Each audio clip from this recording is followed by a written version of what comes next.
Welcome into America's Retirement Headquarters, home of the Retirement Guys Formula and America's Medicare Associates. Securities offered through Peak Brokerage Services, LLC. Advisory services offered through the Retirement Guys Formula, registered investment advisor. America's Retirement Headquarters, America's Medicare Associates, and the Retirement Guys Formula are separate and independent entities from Peak Brokerage Services, LLC.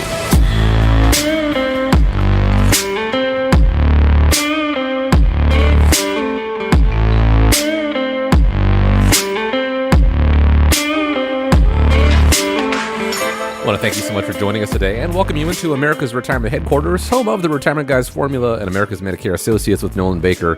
419-794-3030 is the phone number. It's 419-794-3030, online, arhq.com.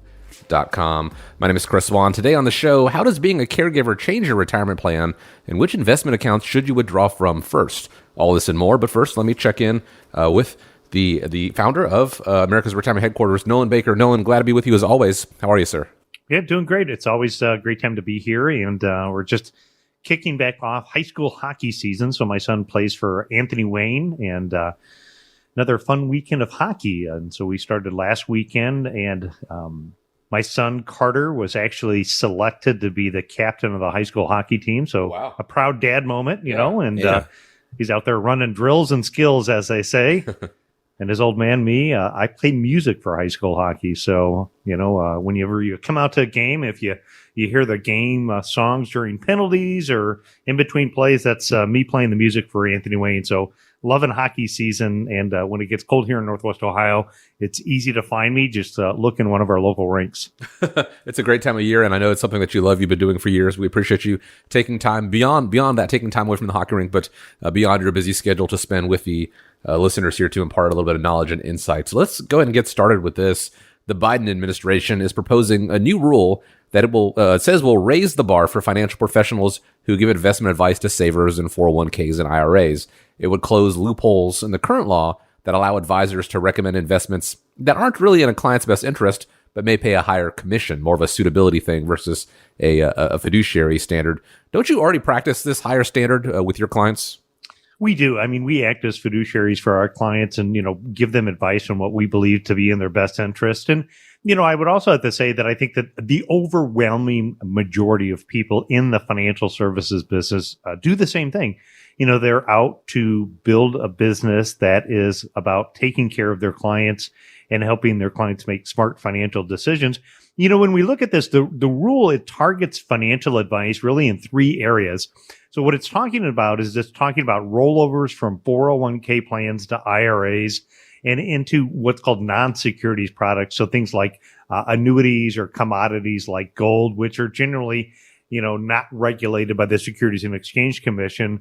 You know, recommendations made to employers on which investment funds to choose and offer in their 401k. It's focused on things like hidden cost and making sure that, you know, consumers understand what their expenses are.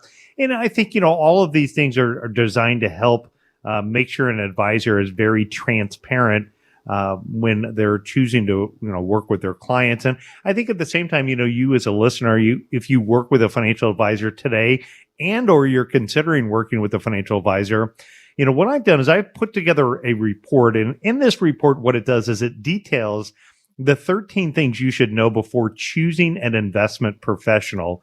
And so if you'd like to get a copy of that report, just give our office a call at 419-794-3030 and let us know you'd like that report on choosing a financial advisor. We'll send you out a copy of that report.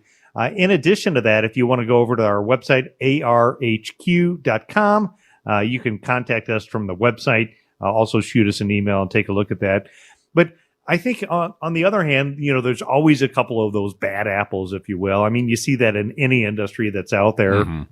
And this report, what it's designed to do is it's really designed to make sure that you're getting a financial professional who's on the ball, not just a salesperson who calls himself an investment professional. So in this report, what I do is I outline a couple of the things that, you know, is my 29 years of experience that I've seen in the industry and giving you some advice on what to look for. So number one is things like asking for references. I think it's a good idea to get both client references and or professional references.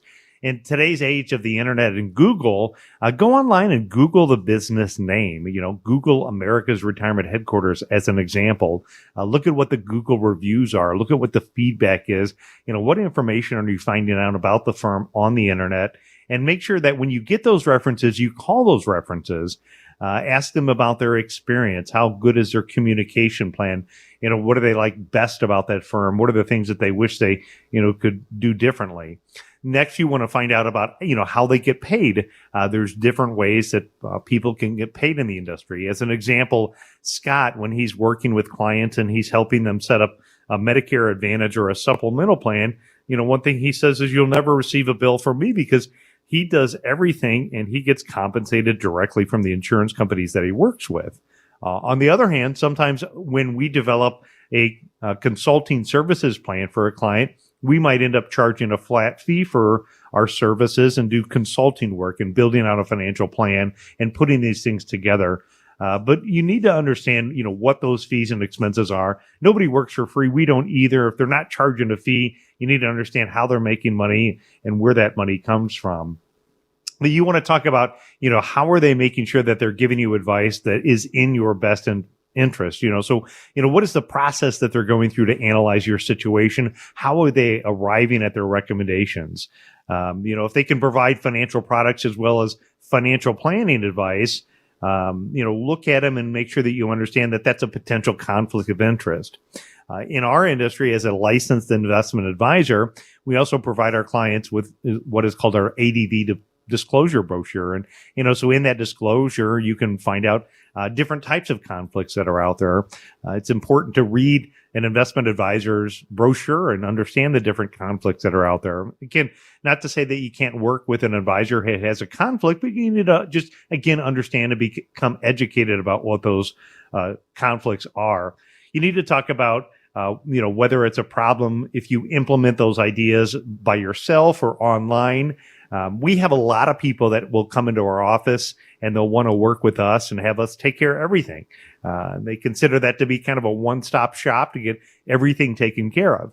We also have a lot of clients that like to do it themselves.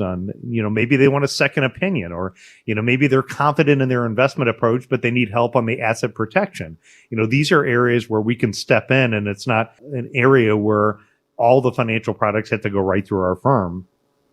When, you're looking at the financial professional's background, I think in general, you want to have somebody that has quite a bit of experience in this industry. And again, not to knock on younger people, because we have many younger folks that are working here at the office. But, I can remember in the early years of my career, that's when you're still learning how the industry works. It's, through real life experiences of market crashes and COVIDs that I've got the gray hair that I have today because I've weathered through some of those.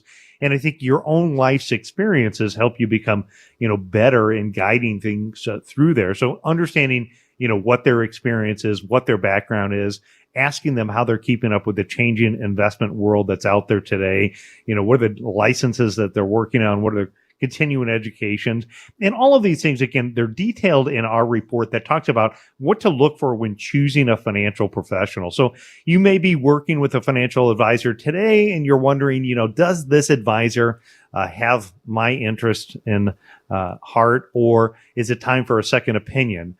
Maybe you don't work with an advisor now, but you're getting ready to retire in the next 5 years. This report is probably the first step in getting you moving in the right direction to be able to have a way to make a good educated decision about finding the right advisor that matches up for you. So again, give us a call. We'd be happy to get that report for you. Just in the same way that you wouldn't go and buy a car at the dealership without doing a little bit of research beforehand, financial professional, someone who's going to get you to, through, and beyond retirement, it's probably going to be a relationship you have longer than you are with any given car. So it makes sense to do a little bit of research beforehand. These 13 things you should know when choosing a financial professional. As Nolan said, they're happy to get that list out to you complimentary.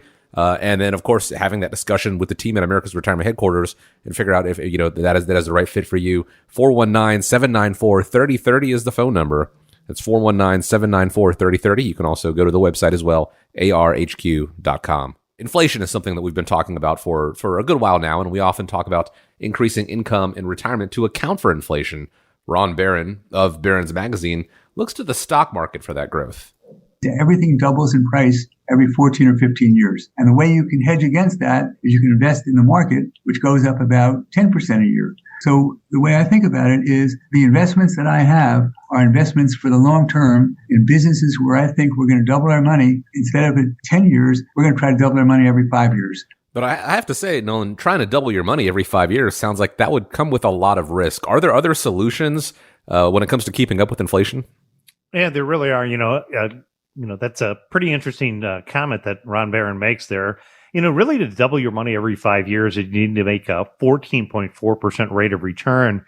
That does seem pretty risky to me, although obviously, stocks are an area where it does have, some potential growth that's inside of there. And I certainly like stocks, but, for a lot of retirees, I will ask them the question at retirement time, are you more interested in doubling your money?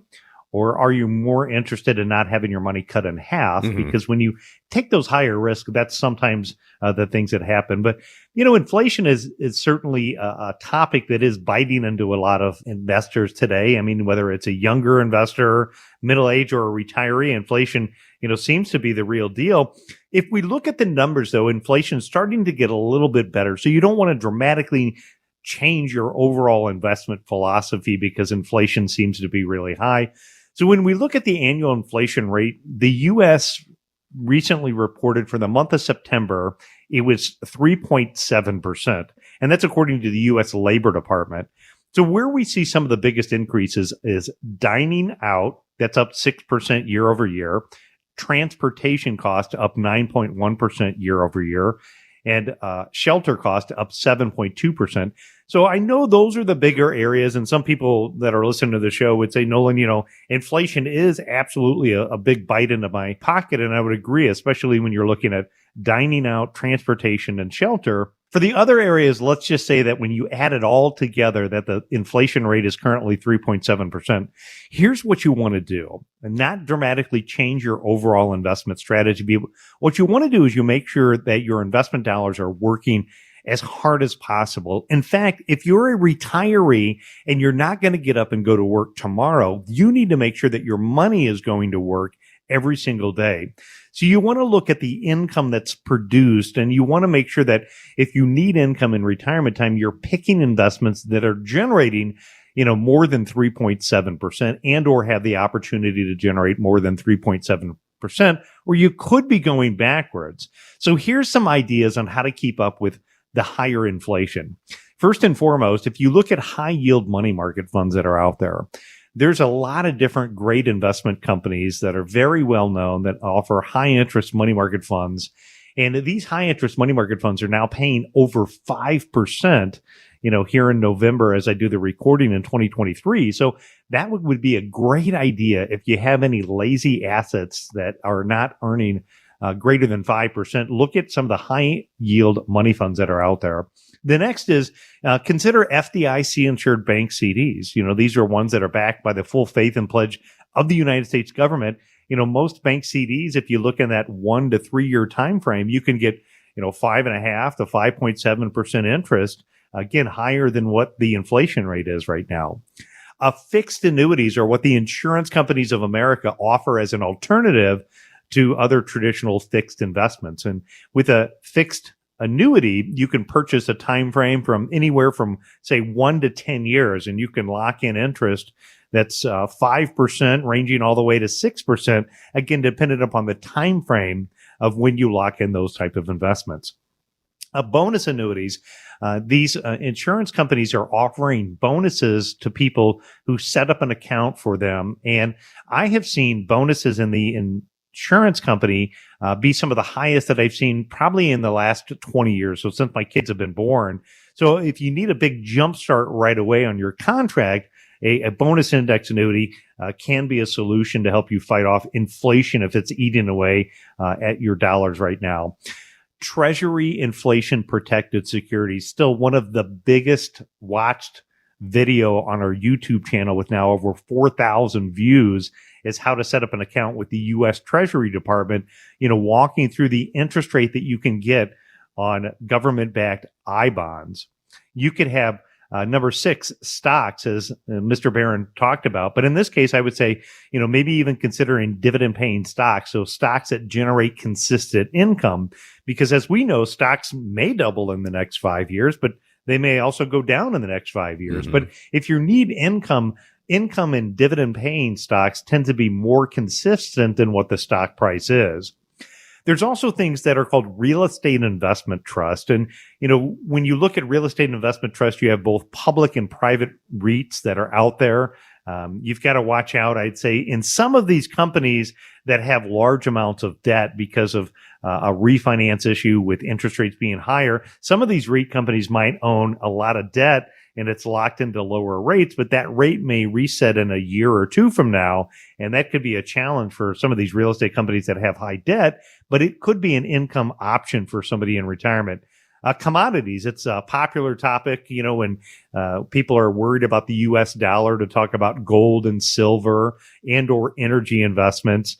And, the last category is high yield bonds, as interest rates have gone up.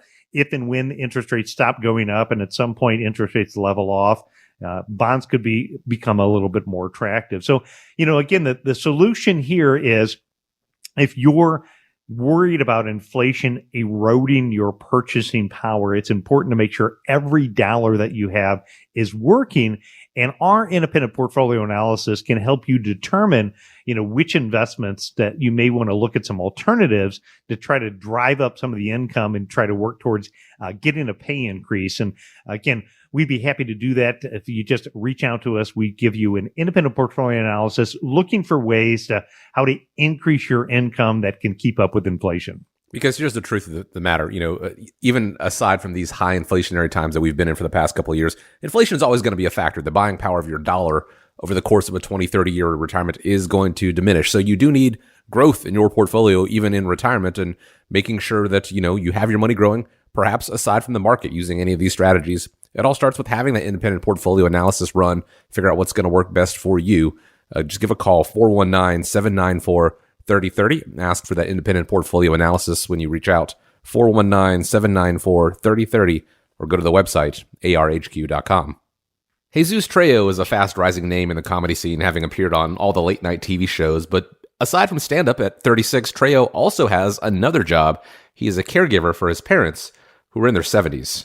The biggest challenge for me as a caregiver definitely has been, trying to juggle everything. If you're a parent, you know this story. It's like, you got to do this. Sometimes, you put things on hold because, your kid's sick or your life doesn't allow you to put wiggle room in your schedule, but you do the best you can. I learned to communicate and let people know that, hey, I'm a caregiver. Like, I'm sorry I canceled this thing, or I'm sorry I can't go to this thing, or I'm sorry I'm late. I do have some responsibilities at home. And I think 9 times out of 10, people are understanding, but it is a big, big challenge. Now, Nolan, I know this is something that you know all too well, having, kids of your own and having to be that caregiver in that role. Do you have aging clients who have loved ones as caregivers, or adult children that take care of their parents? And if so, how does this change your retirement plan?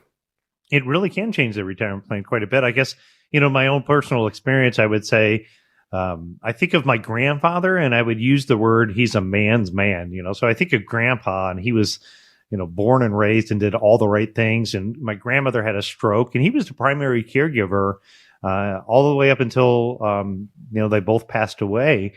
And what I would say about it is, looking from the outside in as a younger kid at the time in my, 20s, I would say, I think that time frame, really wore a lot on my grandfather. I would say it kind of aged him being a caregiver.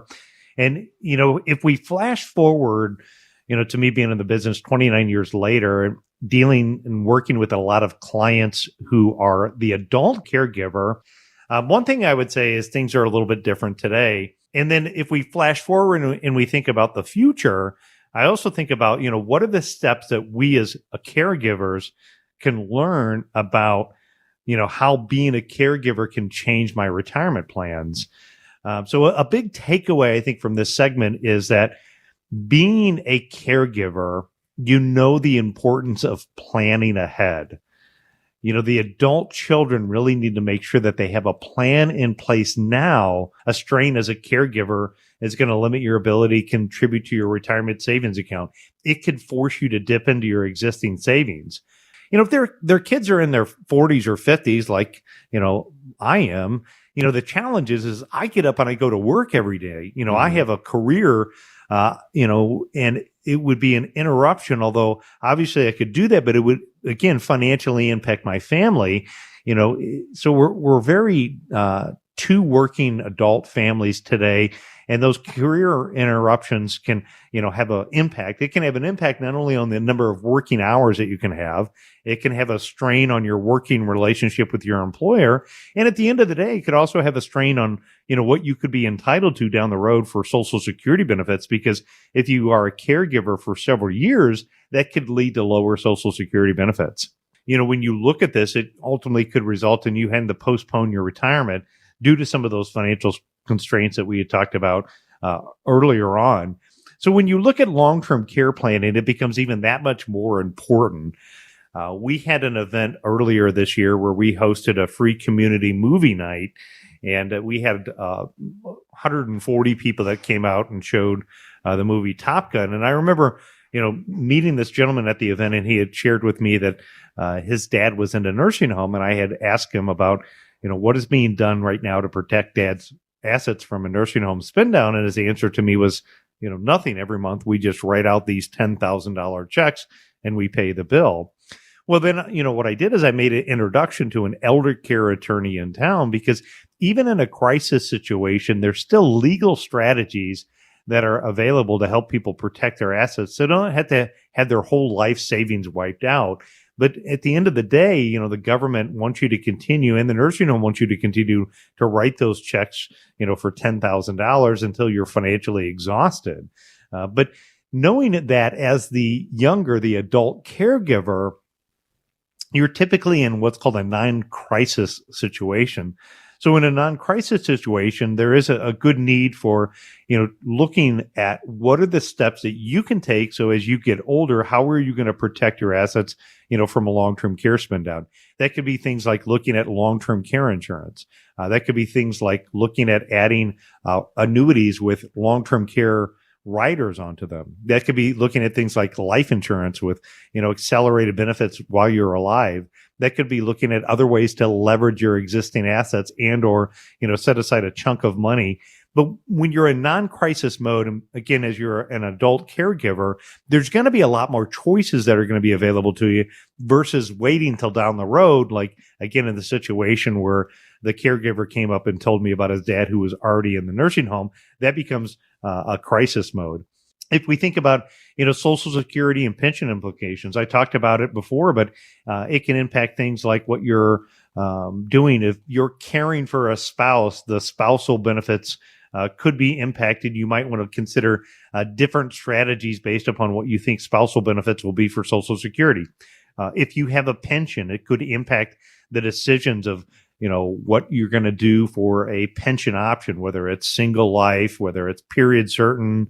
A lot of situations I've had where people that are coming in, we've been taking life options, but also getting a period certain. That could be a way to protect the family as well on pension options when you're thinking about how could it impact us as a caregiver in the situation. And the last topic is on estate planning. So, there's inheritance considerations, when you're going through this as a caregiver, making sure that things are taken care of. I know when my mom got sick, I was only a caregiver for a short period of time because of how bad pancreatic cancer is. But I know in that short amount of time, it gave me an opportunity to talk to mom about what some of her estate planning wishes were. And, if we needed to make any short last minute changes to the estate plans, we were able to get those things taken care of. So how you take care of all of this is, again, it goes into coming and developing a plan. We can look at long-term care, we can look at legal estate issues, and we can help give you some advice and support in this situation. So if you're an adult caregiver, or I think you might be an adult caregiver, or you've just become an adult caregiver, I'd say let's have a conversation. Let's talk about, the strategies to protect your assets from long-term care. Again, the number to reach out is 419-794-3030. As people are living longer and longer, that is a great thing. But with that longevity comes the increased probability of needing some form of assistance, whether that is, long-term care facility, whether that is you being the caregiver, but knowing the ramifications of it starts with being proactive, having that conversation. Again, America's Retirement Headquarters can help and create that plan, which includes that 419-794-3030, or go to the website, arhq.com. Now, retirement is the shift from the accumulation phase to the withdrawal, the distribution phase. And when it's time to withdraw money for retirement, it can come from a variety of accounts. We might be pulling from taxable accounts, tax-deferred accounts, and tax-free accounts. Nolan, can you help clients decide which way they can boost their after-tax income the most? Saving money in taxes is one of the passions that I have. I mean, anything we can do to keep the government away from your money, I think is extremely important. And, you know, at the same time, I would say as a veteran of the United States Marine Corps, I'm patriotic. I love America, but it is not your patriotic duty to pay more in taxes than what you're legally obligated to. But, you know, the challenge is navigating the environment can be very difficult. I know I just had somebody come in from the radio recently that we sat down and we talked about our tax savers checklist.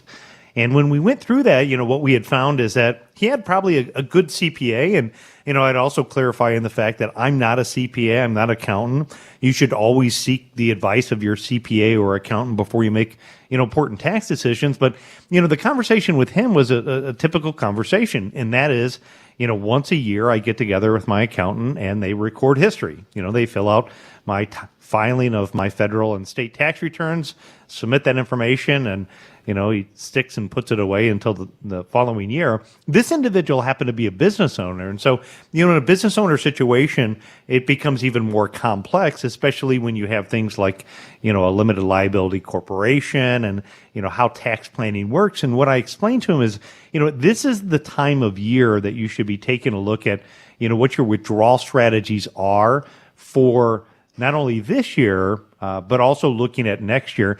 But you don't have to be a business owner to make taxes a top priority. Instead, what you want to do is think of your retirement account like a business owner and think about which accounts you should withdraw from first. I'll give you a couple of examples.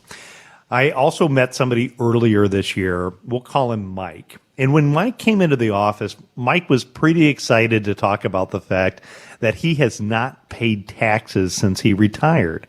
He retired a couple of years ago, and he turned on Social Security, and he started taking money from his personal savings account. So on the surface, I mean, I think we all want to high-five Mike in the fact that he's not paying any federal taxes right now.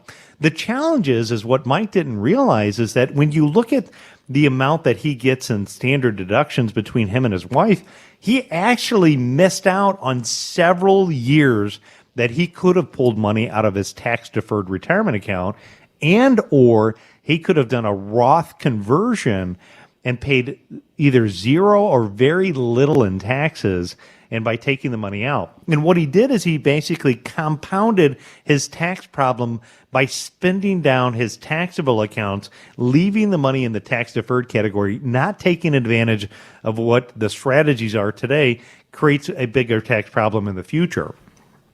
I also met with somebody recently, and, you know, in this particular situation, Linda is older. She doesn't need a lot of her money. She's very comfortable living off of just her Social Security income and the amount of income that she gets from what is called required minimum distributions.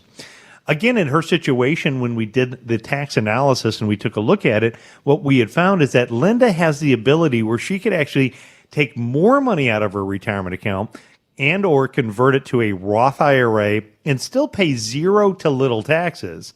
You know, in her primary goal was any money that's left over is she wanted to leave it to her kids.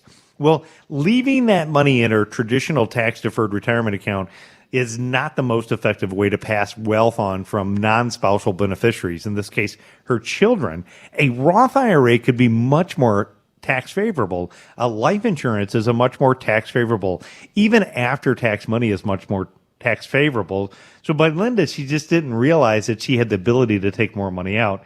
And another example is Bruce and Kathy. Bruce and Kathy came into the office and they talked to Scott here recently at one of our events and had talked about, you know, how frustrated they were at their cost of their insurance for their health insurance had doubled recently. And by doing a little bit of an investigation, what, you know, we found out is that Bruce and Kathy wanted to pay off their mortgage right at retirement time. So when they retired, what they did is they took a big lump sum of money out of their 401k and they used that to pay off their mortgage. Now, again, the concept of being debt free in retirement time, I'm like, I think that's a great concept. I think you should, work towards being debt free in retirement time. The problem is they didn't realize taking that money out of their 401k was going to be countable income, whether you're going for Medicare and what your Medicare premiums are, or whether you need health insurance pre-65 under the Affordable Health Care. All of that income can be taxable to you as well. So, not having the proper withdrawal strategy can be a very costly mistake for retirees. We've talked about inflation in previous segments on the show, and we've talked about how to make sure that your money gets up and goes to work every single day.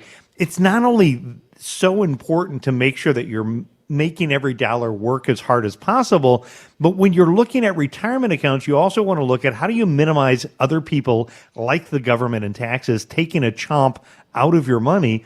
And when you're looking at which accounts to withdraw from retirement, first, it can make a big, big difference. So one of the things that we can do is we can run a 2023 tax roadmap for you, or we can get your 2024 tax roadmap put in place for you. So if you're thinking about it and you're saying, hey, in my situation, nobody's really talked to me about which account I should pull from, my after-tax account, my tax-free Roth IRA, my life insurance account, my annuity, my tax-deferred IRA or 401k, that is a conversation I would love to have with you. In fact, I'd love to work hand in hand with your accountant or CPA, and or if you don't have one, I'd be more than happy to make a couple of referrals to make sure that you're minimizing the amount of taxes and you're having what could be the best withdrawal strategy for your retirement dollars in place. So again, just give me a call. We'll get a 2023-2024 tax roadmap put together for you, and we'll talk to you about which accounts you should withdraw from first. The number's 419-794-3030, because it is important to look back on the year that was and, obviously pay what you need to pay in taxes. But it's not just about looking in the rearview mirror, especially when you're going to retirement, but looking ahead the 20, 30 years that you could be, in your retirement, and make sure that you pay as little as possible. To reiterate what Nolan said there, it is not your patriotic duty to pay more than necessary in taxes. So proper planning goes a long way to making sure that you get to keep as much of your money as possible. 419-794-3030 is how you get started, and the website is arhq.com. Now, higher interest rates have slowed down home sales. According to creditkarma.com, 67% said they would delay their plans to move until mortgage rates go down. Here's economist Anthony Chan on Fox Business. I believe that the Federal Reserve did their last tightening in July, and they're probably not going to raise rates again. There's only a 15% probability, if you look at the futures market, that they'll raise rates again one more time by January of next year. And by the middle of the year, all expectations are that the Fed will cut rates, which will be beneficial for housing. Now, many people getting ready to retire, they want to downsize their home, but that might not make sense if you end up upsizing your mortgage in the process. How do you talk through that decision with clients? Well, when we're looking at the topic of when does downsizing make sense, I think, in today's environment, what you have is earlier this year, record high prices on real estate. I know I live in Waterville, Ohio, and just absolutely love the house that, we're in because of all the ways that we've customized the house, plus our neighbors. But when you look at the value of what my house has gone up, I know I said to my wife a couple different times, maybe we go ahead and we just sell the house now. And, it's only a couple of years till our son is off to college. And then, we're in that same spot of downsizing. But when you look at it, the real estate world is kind of tricky out there. You've got to, really kind of navigate what's going on out there. But when I'm thinking about things, one thing that you want to be careful about is not upsizing your mortgage in retirement time. So you've got to be careful as you move into retirement. If you are going to, switch houses, you may not necessarily want to take on a massive mortgage or a massive amount of debt that could, create a financial strain and a financial burden on your other assets that are out there. So when I'm thinking about when does downsizing make sense, I think of a couple situations. I'm here this week filling in for Scott, and Scott, who is extremely busy right now during the Medicare season. He shared on the radio several different times about his mom's situation. His mom lives on a fairly big property with, barns and a pond and, an older house. And, with Scott's dad passing away, there's a lot of upkeep and maintenance that needs to be done on that property. Scott's situation could be a great time for mom to lock in, the great value. I'm sure that property and location would be an extremely desirable, here in Waterville, Ohio location for a younger couple who had the time, energy, money, and ability to keep up with the property. Mom could lock in the value of that property while rates are high and ultimately could go into something that, was less maintenance, something where she could have a condo, maybe something where she could have some type of, ability to have some assisted living, have a better community. So that's number 2 is community and social life. If I look at a lot of clients, in situations maybe where they have lost a loved one, I see a lot of times that spouse that has lost a loved one tends to stay at home and loses their social life. I think that's very dangerous. I think downsizing can make a lot of sense and getting somebody back involved in the community or social life. There's a lot of great community living places for seniors today that have fantastic activities. I know Waterside is an example. I know several clients that live over there, and they have tremendous fun activities over the clubhouse. They do all kinds of social activities in the summertime, and it's a way to keep people plugged in, keep people involved, and downsizing can give you some money and freedom to be able to kind of plug into that community atmosphere that we have. And there's some wonderful places that have that great community and social life. That's one of the reasons why I love my neighborhood. Again, I'm surrounded by neighbors that we have a great social life, great community together. Number 3 is you want to look at location. I recently met with a client, and I know in her situation, she lost her husband. She's 80 years young, and she ultimately wants to be closer to her family, which are down south, coming in and thinking about, what the changes are going to be with the weather here in Northwest Ohio. One, from a weather location standpoint, I get it. I understand that it would be nice to be somewhere that she doesn't have to worry about going out in the cold weather, slipping on the ice, and thinking about that. But she also likes the fact of having a location that is easy to drive to. You could have a smaller community. Driving around here in Toledo, Ohio can be dangerous on 475. You have a lot bigger traffic to deal with, and maybe you could in a smaller location, a smaller community. And having the ease and the family close by is another advantage of location. Number 4 is you can look at asset protection. So we had a situation where Betty and her husband was looking to go into a nursing home. And the challenge is when you look at a husband and wife in a nursing home and a health insurance situation and a Medicare, Medicaid spend down, a married couple can have a lot of their assets that they can lose in an asset spend down situation when one of the people goes into the nursing home. Yet through advice through an attorney who's an elder care attorney, there's some protected assets here in the state of Ohio. You could have a home, a car, a prepaid funeral, and a certain amount of assets and income every month. Well, Betty lived in an old neighborhood. Betty's house was an old house. There was most likely a lot of things that Betty was going to have to do to get her house to stay up to date and keep it current.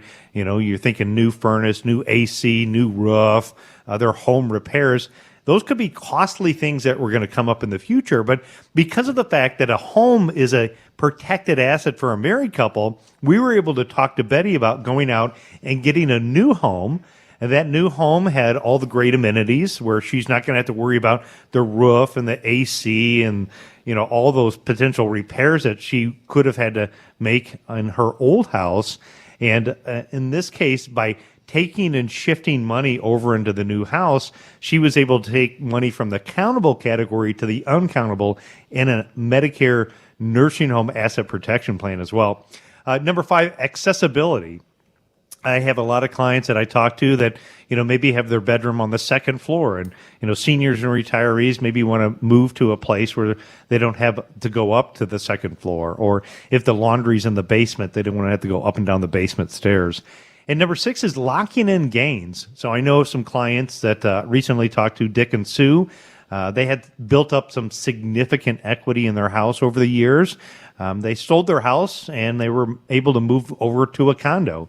So not only did they get away from that upkeep and maintenance that we had talked about earlier, they were able to lock in the gains, move into a condo, have a lot less responsibility as far as how things go in the future, make life a lot easier. So when you're looking at downsizing and looking at ways that make sense, it can make sense in those different situations. So, if this is an area that you need some financial guidance for, feel free to reach out to our office. If you don't know, again, where to turn for real estate advice or a real estate agent, I know a lot of great people in town. Happy to make some introductions for you. Because it's such a major decision to make, and it's something that a lot of people do entertain, possibly downsizing. But knowing, the costs that may come with it and the benefits, the pros and cons, before you do that, sit down and speak with someone like the team at America's Retirement Headquarters, see how it figures into your plan. 419-794-3030. You can also go to the website, schedule a time there as well, arhq.com. Thanks to higher interest rates, that's a weird thing to say, but thanks to higher interest rates, the demand for annuities has soared, which is good news for people who bought variable annuities before 2021. They are keeping up with inflation. But for those who bought a fixed annuity at a lower rate, they are not singing the same tune. They're not reaping the benefits. Is there a way that they could maybe trade in their annuity for a new one? Yeah, what's amazing is if you look at the rates today, the rates have gone up to the highest point that I've seen since my children have been born. And so it's been literally 20 years that rates have gone up. Mm-hmm. So those people that are listening, the question is, can I trade my annuity for a better one? The answer is very well possible. Again, without an annuity review, there's no way to know. But this actually extends even further. So for anybody that has fixed rate investments that are out there, if it's been longer than a year or two since you've reviewed what your rate is, it very well could be possible that you could trade that fixed rate for a better one. And let me give you a couple of examples. First of all, I'll call the lady Sarah. Sarah recently came into the office and met with us. And Sarah is a retired teacher. And she's been retired for quite some time. And in fact, because she was a teacher her entire career, she had a fantastic pension. So every month, the state teacher's retirement system is going to send her a check, and that check really covers everything that she needs in life. Life's good. Life's comfortable. Yeah. And she then took and had saved some money and set it aside. She had a couple of different buckets of money. One of the ones in particular that we took a look at was what is called a variable annuity. And annuities can be a confusing term for folks. Most people don't understand the ins and outs of annuities. So the first thing is if you have an annuity and you don't know what you own, you don't know whether you should upgrade it or not, please give me a call, 419-794-3030. If you want to know what you own and understand the ins and outs of your product, because that's exactly what Sarah didn't know. She didn't know what her products were. Her desire was, I don't know that I need this money. I might just pass it on to my kids, but it's there for a rainy day. It's there for an emergency. So when we did the analysis on her variable annuity, first of all, the word annuity means provides something guaranteed. It's guaranteed by that issuing insurance company. And in Sarah's situation, what she had is an income guarantee. So when we talked with Sarah and we found out more about her situation, conservative investor, doesn't need it except some emergency in the future. When we looked at it, the variable part, what it means is that her investment went up and down with the stock market. So, for her conservative nature, it may not necessarily be a conservative investment. Depends on how it's allocated to the sub-accounts, whether it's conservative or not. The second part is she was paying these fees and expenses for sub-account fees, mortality expense ratios, death benefits, income riders. And when we looked at it, the likelihood that she was going to need an income rider was very low. Again, she already had a great pension from the state. It was more than comfortable for what she had. So we were able to show her where she could take that annuity and move it over into an account that offered no fees. So first of all, she's going to get rid of those fees and expenses and then be able to put it in an account that offered her more of a predictable rate. And she was also going to now be protected against market decline. So it was able to kind of check off all of the boxes. And in her situation, it made sense to go ahead and upgrade. We have a gentleman like Mike who came into the office And Mike had an older annuity. It was one of the ones that allowed him to participate when the market goes up, but protects him against loss when the market goes down. Those, by definition, are called index annuities. And so with the index annuities today, what I've seen is that the potential for growth, AKA in Wall Street terms or my terms or insurance terms, are called the cap rate or the participation rate. So the growth potential of new accounts today is significantly higher than what the growth potential was in his older account. So again, when you are looking at annuities and you're thinking about the trade-offs of upgrading and, can I get a better annuity today? The answer is you very well can. There can be some great ways, but again, when we look at annuity rates today, the annuity rates are up significantly from where they were just a year ago. Whether you're looking to increase the amount of protected income that you have for the future, you could be 5 or 10 years from now. Annuities can project out what a future income payment stream could be. You could be in a situation where you're looking to take income now. Again, in Joan's situation, to go from 1.8 to 5%, that's immediate income that she could have the potential to put into her pocket right now and get a pay raise to fight off, the higher inflation. Some of these annuity accounts today are even offering a bonus to be able to open up the account. As with anything, annuities, the negatives typically come with there's some type of contract or surrender charge associated with it. And you only have the ability to withdraw either none or some of your money.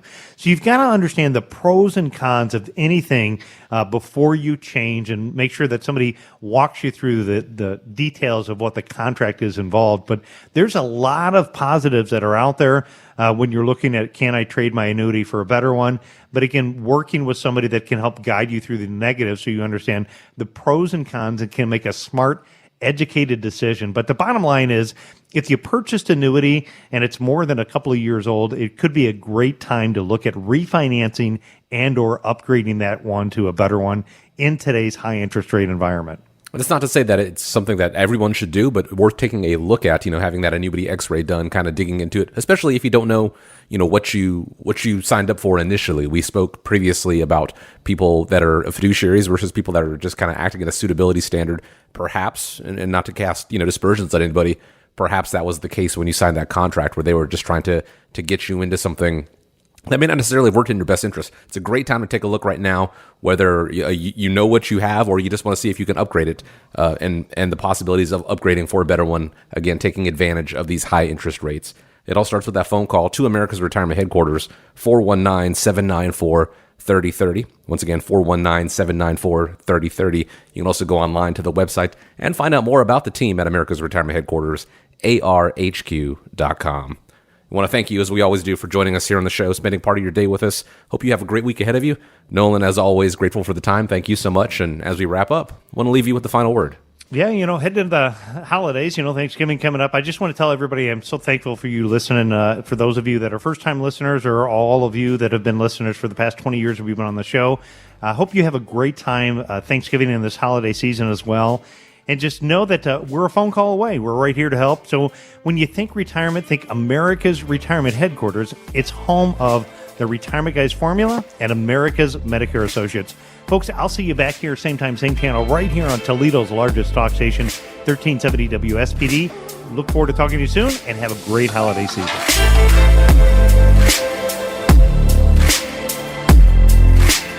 America's Retirement Headquarters is located at 1700 Woodlands Drive in Maumee, Ohio. You can reach them by calling 419-794-3030 or online at americasretirementheadquarters.com. Exposure to ideas and financial vehicles discussed should not be considered investment advice or recommendation to buy or sell any financial vehicle. Investments can fluctuate and when redeemed may be worth more or less than when originally invested. Nolan Baker is not affiliated with nor endorsed by the Social Security Administration or any other government agency and does not provide legal or tax advice. Please consult with your attorney, accountant, and or tax advisor for advice concerning your particular circumstance. Annuity guarantees rely solely on the financial strength and claims paying ability of the issuing insurance company. By contacting us, you may be provided with information about insurance and annuity products offered through Nolan Baker, Ohio Insurance License Number 27787.